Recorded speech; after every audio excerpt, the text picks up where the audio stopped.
Hi everybody, this is Jimmy DeYoung. Welcome to Prophecy Today video. Today we want to think about Hanukkah, the special Jewish holy day, in connection with President Obama's speech in Oslo, Norway, as he accepted his Nobel Peace Prize. But first, let's think about Hanukkah. Hanukkah is the Jewish holy day of rededication. That's what Hanukkah means, rededication. And it is a special feast, a 8-day Jewish feast that they celebrate the victory over Antiochus Epiphanes. On Kislev 25, which would be the 25th day of the Jewish month of Kislev, that corresponds with December the 25th on our calendar, Antiochus Epiphanes and the Greek-Syrian army went into Jerusalem. He went into the temple complex, took a pig, slaughtered a pig on the altar, took the innards of the pig, and spread it throughout the entire Temple Mount complex and the temple itself. Well, this was the abomination of desolation as prophesied in the book of Daniel, chapter 11, verses 30 to 35. This was a prophecy that Daniel wrote about 360 years before the fact. It did happen, 168 BC, Kislev 25. The Jews decided they were not going to stand for this after about a 3-year period of time, and a group of Jews who do serve the Lord. That's what the text tells us in the prophecy. And we're talking about the Maccabees, Matthias Maccabee, and all of the Maccabee boys, Judas Maccabee. They decided to rise up against Antiochus Epiphanes, and they ran him out of the country. They defeated Antiochus Epiphanes, and they did it on Kislev 25, 165 BC, 3 years to the day after the desecration of the temple. Well, they went into the temple, they cleaned it up, they started to reconsecrate the temple. They knew they had to light the menorah, the 7-branch candelabra. They found a flask of virgin olive oil used to light the menorah. They lighted it, and they thought that would light the candle for simply 1 day, but it stayed lighted for 8 days, thus the Jewish holy day of Hanukkah. The Feast of Rededication, the Feast of Lights. Jesus Christ celebrated Hanukkah. Chapter 10 of the Gospel of John, verse 22. It was at the time of the Feast of Dedication in Jerusalem. What's interesting about that statement and that record of what Jesus Christ did is that in John chapters 8, 9, and 11, Jesus said, "I am the light of the world."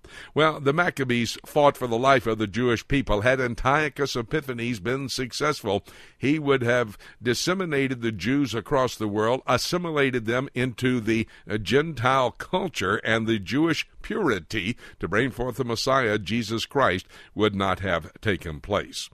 In light of that, we see a small group of Jewish zealots who decided to defend what God had given them, and they went out against a mighty army and were victorious. Now, in the Obama speech in Oslo, Norway, his acceptance speech for his Nobel Peace Prize, he said that he is the commander-in-chief of 2 wars going on that are being led by the United States today. And then he continued by giving justification for these wars. He said that non-violent activity would never have stopped Hitler in the horrific Holocaust. And he said talking to Al-Qaeda today is not going to get them to lay down their weapons, the weapons of mass destruction, any weapons that they may be using in terroristic activity. Very interesting comments made by our president, the commander-in-chief of 2 wars going on even as we speak. Jesus Christ referred to wars and rumors of wars in the book of Matthew. It's the Olivet Discourse. It was given on Monday afternoon of Passion Week, just before he would be crucified in a couple of days. He said that there would be signs because the Jewish people asked him, "Give us some signs of the end times." The first one was deception. That's in chapter 24 of Matthew, verses 4, 5, 11, and 24. In verses 6 and 7, Jesus says in Matthew 24, and this is what he was quoted as saying in the Olivet Discourse, "There'll be wars and rumors of wars, nation will rise against nation, kingdom against kingdom." Well, that's evidence throughout the entire book of Revelation. Revelation chapter 6 talks about the second sealed judgment. That's chapter 6, verses 2 and 3. It's the alignment of nations that will come against the Jewish people. And those nations that will come against the Jewish people are actively now endeavoring to try to rid the world of the Jewish nation of Israel, led by Iran Iran, which would be the Persia of Ezekiel chapter 38 and verse 5. It mentions nations like Saudi Arabia, Lebanon, Turkey, Iran, Afghanistan, Pakistan, Sudan, Ethiopia, Somalia, Libya. It talks about Egypt and Syria, Russia. These nations talked about in the book of Revelation, first of all, and also Ezekiel, Daniel, and Psalms, gives us the alignment of nations that will come against Israel in the last days. Wars and rumors of wars. There's going to be a war in heaven. Chapter 12 of the book of Revelation, verses 7 to 17, talks about the good angels, led by Michael, the archangel, commander-in-chief of the good angels.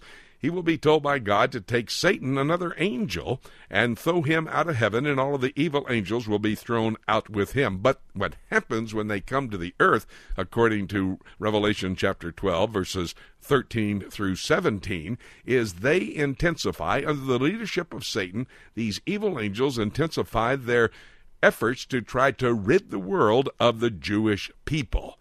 Had it not been for God stepping in, the Jews would have been annihilated in the future, and also as it was recorded in the past as well. The Battle of Armageddon, of course, that is the mother of all battles, according to Saddam Hussein.